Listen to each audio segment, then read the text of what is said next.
ان فضائل کو بار بار سنتے رہنے کی برکت سے، پڑھتے رہنے کی برکت سے ان دینی اعمال کا، یہ ہمارے دینی اعمال ہے، نماز ہے، روزہ ہے، زکوٰۃ ہے، حج ہے، کلمہ ہے، قرآن پاک ہے، ذکر ہے، تبلیغ ہے، اور پھر حضرات صحابہ کرام کی زندگی، صحابیات کی زندگی، ان کے بچوں کی زندگی، اس کو سامنے رکھ کر وہ اس کی طرف آگے بڑھیں، تاکہ ان اعمال کا ذوق اور شوق پیدا کرنا مقصود ہے جو بندے کو عمل پر ڈالے، اس لیے حفظ مقصود نہیں ہے۔ اور نہ اپنے فہم پر اعتماد، فہم یہ ہے کہ مثلا حدیث پڑھی، اس لیے حدیث کا ترجمہ لکھا ہوا ہے، اور پھر اس حدیث کے متعلق جو ضروری بات ہے وہ حضرت شیخ رحمہ اللہ نے فائدہ کے عنوان سے لکھا ہے، تاکہ کوئی بندہ حدیث کو اپنے فہم کے اعتبار سے نہ سمجھے اور اس کی تشریح اپنی طرف سے نہ کرے۔ تو اس لیے یہی کہا جاتا ہے کہ اس حدیث کو اگر بندہ عالم ہے تو حدیث جو الفاظ ہے وہ پڑھے عربی میں، ایک دفعہ، دو دفعہ، تین دفعہ، اس کے اپنے انوارات ہیں، اور جو حدیث نہیں پڑھ سکتے، علم نہیں کیا، اگرچہ تھوڑی بہت عربی آتی ہے اس کو، لیکن اس بیچارے کو پتہ نہیں ہوتا ہے کہ زبر زیر کے بدلنے سے معنی میں کیا تبدیلی آتی ہے، تو ضروری نہیں ہے کہ بلکہ وہ نہ پڑھے،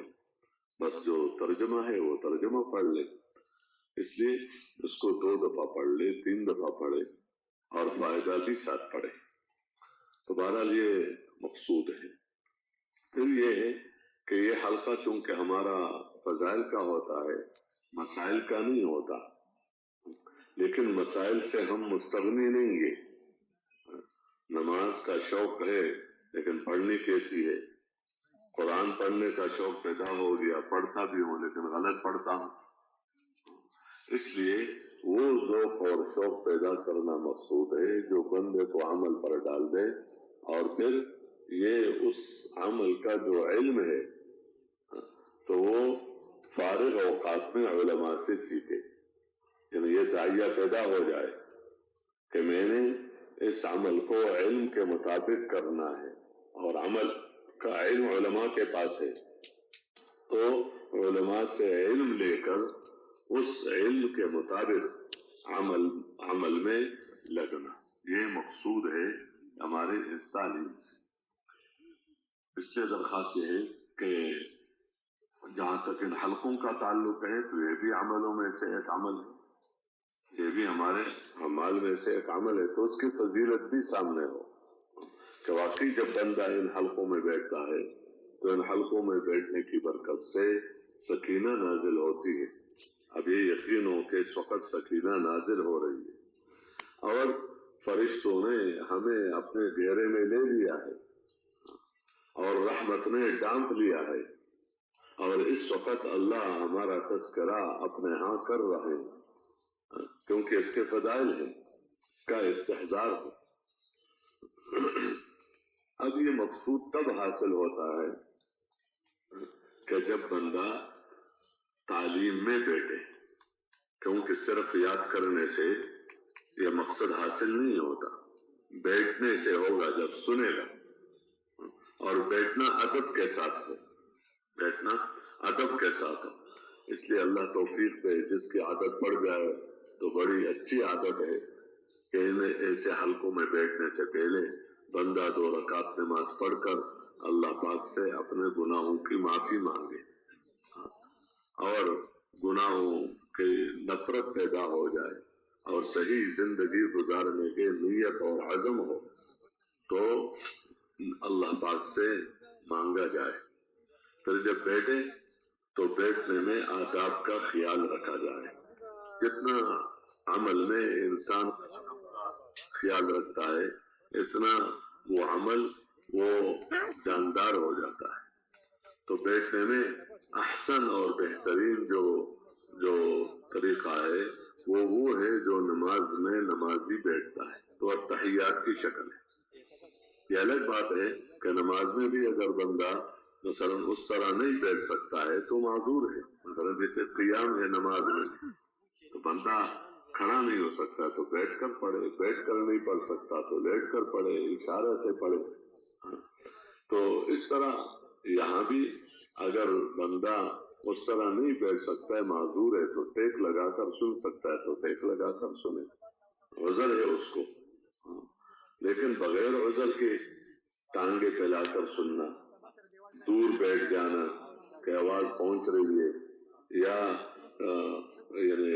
ٹیک لگا کر سننا, یہ مناسب نہیں ہے. اس لیے جہاں تک ہو سکے تو بندہ اس بات کی کوشش کرے کہ اتحیات کی شکل میں ہو.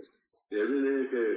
بس اسی میں لگا رہتا ہے کہ میں نے اپنے حیات نہیں بدلنے, آسانی سے جتنا ہو سکے پھر اپنے حیات بدل لے, پھر کر لے. اس طرح عادت پڑھنے سے پھر آسان ہو جاتی ہے اس طرح. دوسری بات یہ ہے کہ سننا ہو تو قرآن اور حدیث کو توجہ سے سننا. توجہ یہ کہ بندہ اس وقت متوجہ ہو کہ دیکھو میں اس حلقے میں بیٹھا ہوں, اللہ پاک مجھے دیکھ رہے ہیں, غفلت نہ ہو. اور کتاب پڑھنے والے کی طرف بندہ دیکھے, یعنی اس کی طرف دیکھے, نیچے نہ دیکھے, دائیں بائیں نہ دیکھے, بلکہ جو پڑھ رہا ہے کتاب کی طرف یا پڑھنے والے کی طرف نظر رکھے. جو حدیث سنے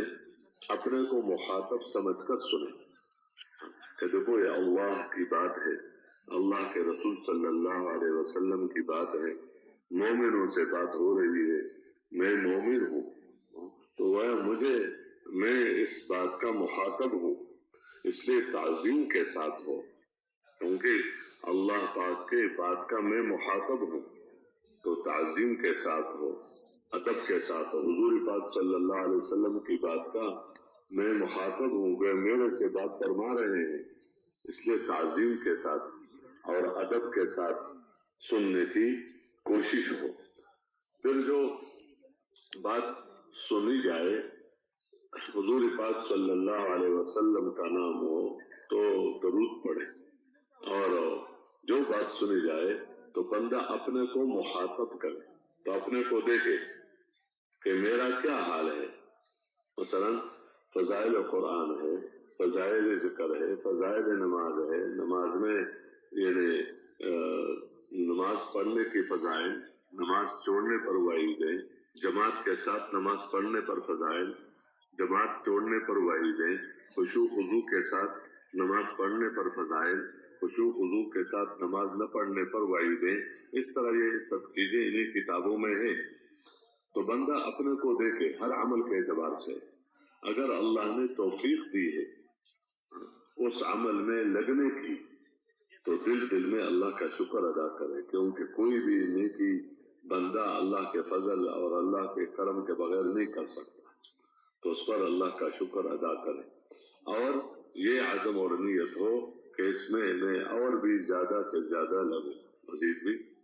اور اگر اس عمل کی توفیق ابھی تک نہیں ملی, اگر کہ بندہ سنتا رہتا ہے لیکن ابھی تک اس کی توفیق نہیں ملی, تو اس بات کی نیت کر لے اس وقت کہ انشاءاللہ آج سے میں اس عمل کا اہتمام کروں گا. اس طرح ہم سننے کی کوشش کریں. کوئی وعید ہے کسی گناہ پر تو بندہ اپنے کو مخاطب سمجھے, روزہ کرنے پر وعید ہے, غفلت کے ساتھ زندگی گزارنے پر وعید ہے, جو بھی ہے اپنے کو مخاطب سنے جائے اور اللہ نے اس منکر سے حفاظت کیا اور بچایا, دل میں اللہ کا شکر ادا کرے اور اس کی نفرت اور بڑھے, منکر سے نفرت ہو, اس کی نفرت اور اگر اس گناہ کا ارتکاب کر چکا ہے تو دل میں استغفار ہو, ندامت ہو, اور آئندہ اس کے قریب نہ جانے کا عزم ہو, اور اس کے نفرت دل کے اندر پیدا ہو. اس طرح انسان سننے میں ان چیزوں کا خیال رکھے کہ توجہ سے سنے, ادب سے سنے, احترام سے سنے, اپنے کو مخاطب سمجھ کر سنے, اور وہی عمل کی نیت سے سنے کہ اپنے کو دیکھے کہ اللہ مجھے اس پر عمل کرنے کی، اور اگر عمل کی توفیق ملی ہے اس میں اور زیادہ حسن پیدا کرنے کی اللہ پاک مجھے توفیق دے۔ اس طرح جو پڑھنے والا ہے تو پڑھنے والا بھی اپنے کو محتاج اور ضرورت مند سمجھ کر پڑھے۔ جیسے پہلے میں نے بات عرض کی کہ انہیں کتابوں سے پڑھا جائے، سب کتابوں سے، اور پھر ایک حدیث کو 2 دفعہ 3 دفعہ پڑھے، اور فائدہ بھی پڑھے جو حضرت شیخ رحمہ اللہ نے لکھا ہے۔ پڑھنا بھی توجہ کے ساتھ ہو، ادب کے ساتھ ہو کہ اللہ کی بات ہے، اللہ کے رسول صلی اللہ علیہ وسلم کی بات ہے، تو ادب کے ساتھ، توجہ کے ساتھ اس کو پڑھنا، غفلت کے ساتھ نہ ہو۔ کسی حضور صلی اللہ علیہ وسلم کا نام آ جائے تو صلی اللہ علیہ وسلم پورا۔ بعض وقت بندہ کی عادت پڑ جاتے سلم سلم، تو یہ صلی اللہ علیہ وسلم۔ اس طرح کسی صحابی کا نام آ جائے تو پڑھتے وقت اس کے صحابی کے نام کے ساتھ رضی اللہ عنہ، اس طرح مناسب نہیں ہے عمر نے یہ کہا، ابو بکر نے یہ کہا، فلان نے یہ کہا، نہیں، عمر رضی اللہ تعالی عنہ، ابو بکر رضی اللہ تعالی عنہ۔ اس طرح کسی عالم، کسی اسلاف میں سے کسی کا نام آ جائے تو اسی کے اعتبار سے مثلا رحمت اللہ علیہ، اس طرح ادب کے ساتھ ان کا نام پڑھے جائے۔ تو توجہ کے ساتھ، اور اپنی طرف سے حدیث کا ترجمہ نہ کرے، جو حضرت شیخ رحمہ اللہ نے لکھا ہے وہی ہو، اور اپنی طرف سے حدیث کی تشریح بھی نہ کرے، جو فائدہ حضرت شیخ رحمہ اللہ نے لکھا ہے اسی کو پڑھا جائے، اور پھر اس پر اپنی بات نہ کرے، اگلے اپنی بات، یعنی دیکھو اس کا اپنا ایک ماحول ہے۔ حضور پاک صلی اللہ علیہ وسلم کے زمانے میں یعنی قرآن نازل ہوتا تھا تو اس نزول کا اپنا ایک تأثر تھا۔ حضرت جبرائیل علیہ السلام کا زمین پر آ جانا، اس سے ایک تأثر پیدا ہو جاتا تھا۔ حضور صلی اللہ علیہ وسلم کا صحابہ کرام کے بیچ میں تشریف فرما ہونا، یہ الگ تأثر پیدا کرتا تھا لوگوں کے دلوں میں۔ تو اس وقت تو ہر وقت یہ بات تھی، اور کوئی بات ہی نہیں تھی سوائے اس کے کہ قال اللہ وقال الرسول صلی اللہ علیہ وسلم، کہ اللہ نے یہ فرمایا، وحی اتری یہ فرمایا، اور اللہ کے رسول صلی اللہ علیہ وسلم نے یہی فرمایا۔ تو اس وقت تو اس کا ماحول ہی تھا، اس کی فضا ہر وقت قال اللہ قال الرسول، قال اللہ قال الرسول صلی اللہ علیہ وسلم۔ تو ہم جو ہے ہم اب اس سے دور ہو چکے ہیں، اس لیے تعلیم میں بس وہی قال اللہ اور قال الرسول صلی اللہ، ان حدیثیں پڑھی جائیں، اور جو آیتیں حضرت شیخ رحمہ اللہ نے اس عنوان پر لکھی ہیں اسی کو پڑھی جائے، اور جو اس کا ترجمہ ہے وہ، اور جو اس کے شرح میں جو حضرت شیخ رحمہ اللہ نے لکھا ہے وہ اپنی طرف سے بیان نہ ہو، اپنی طرف سے بات۔ ہاں اتنی بات ضرور ہے کہ ایسا پڑھنا ہو کہ ساتھی اکتا نہ جائے، کہ بندہ بس پڑھی رہا ہے، نہ ان کی طرف دیکھ رہا ہے، نہ کوئی توجہ ہے، تو یہ چیز نہیں۔ تو 1-2 حدیثیں پڑھنے کے بعد، 3 حدیثیں پڑھنے کے بعد، کیونکہ یہ حدیثیں فضائل کی ہیں، مسائل کی نہیں ہے، اور جیسے میں نے پہلے عرض کیا مسائل کے علم سے ہم مستغنی نہیں ہے، تو اتنی بات کہنے میں کوئی حرج نہیں ہے۔ مثلا نماز پڑھنے کی پر یہ فضیلت ہے، تو عام طور پر یہ ذہن بنتا ہے کہ نماز پر یہ فضیلت ہے اور میں نماز پڑھتا ہوں، قرآن پڑھنے پر یہ فضیلت ہے اور میں قرآن پڑھتا ہوں، حالانکہ وہ صحیح طور پر نماز پڑھنے کی فضیلت ہے، اور صحیح نماز تب ہوگی کہ جب علم کے مطابق ہو۔ قرآن کی فضیلت تب ہے کہ جب صحیح پڑھے، غلط نہ پڑھے۔ اس لیے سننے والوں کو بھی اور اپنی بھی نیت کر لے، اس طرح تھوڑی سی بات کرنے میں کوئی حرج نہیں ہے کہ بھئی یہ فضائل ہمیں تب ملیں گی کہ جب ہم اس میں علم کے مطابق لگے، تاکہ دوسرے فارغ اوقات میں اس کا علم علماء سے سیکھے، اور اس کے ساتھ اتنی بات کہنے میں بھی کوئی حرج نہیں ہے کہ جس طرح اپنی نیت ہے۔ تو اب ہم یہ دیکھیں کہ ان اعمال کا لوگوں میں کیا حال ہے، عمومی طور پر نمازوں کا، ذکر کا، تلاوت کا، اور اس طرح یہ جو